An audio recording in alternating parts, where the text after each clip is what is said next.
জামাত নিয়ে আমি কথা বলবো না। ভয় পাচ্ছেন? আপনার যদি তাই মনে হয় আপনি ভাবতে পারেন। যে দলটি বাংলাদেশের মহান মুক্তিযুদ্ধে সাংগঠনিকভাবে সিদ্ধান্ত নিয়ে, তারা এখন এটি বলে, প্রকাশ্যেই বলে যে সাংগঠনিকভাবে সিদ্ধান্ত নিয়ে তারা মুক্তিযুদ্ধের বিরোধিতা করেছিলেন এবং মুক্তিযুদ্ধে অংশগ্রহণ করেনি, সেই দলটি বাংলাদেশের এই যে মুশকিল, চোরের মায়ের বড় গোলা, ওগুলো নিয়ে এত কথা বলার দরকারটা কি আমার? শোনেন, আমি নাকি এখন জামাতের বিরুদ্ধে আপনি বলবেন এটা 100 বার বলবো। আমি বলবো স্বাধীনতা। জামায়াত কি? আপনারা জামায়াত বলেন, ইসলাম বলেন, ইসলাম জামায়াত না, এরা তো ধর্ম ব্যবসায়ী।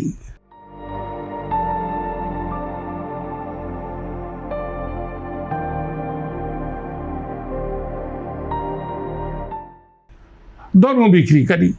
তারা কি বলে, বেস্ত বিক্রি করেছে, দাঁড়িপাল্লায় ভোট দিলে ব্যস্ত।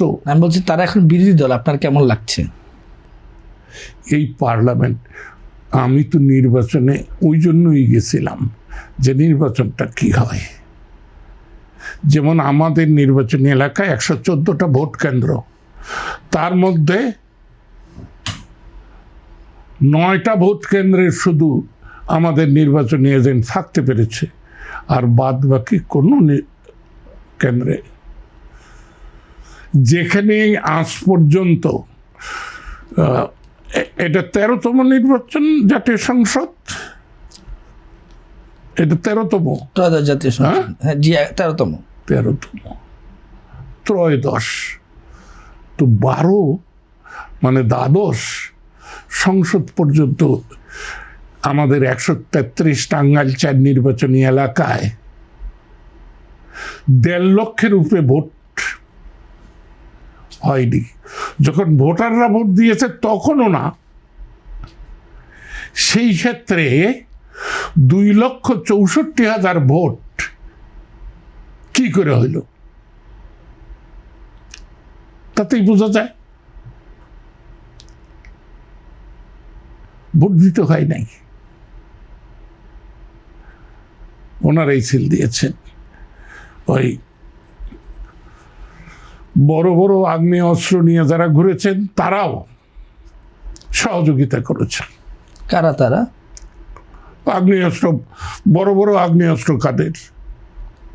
আপনার ছিল কিনা? হ্যাঁ, কারা ছিল আমি তো বুঝতে পারছি না। আপনি পরিষ্কার, আমি পরিষ্কার তো করবো, একটু অলংকার দিতেছি, এত অস্থির হচ্ছেন কেন? অসহনীয় হবেন না।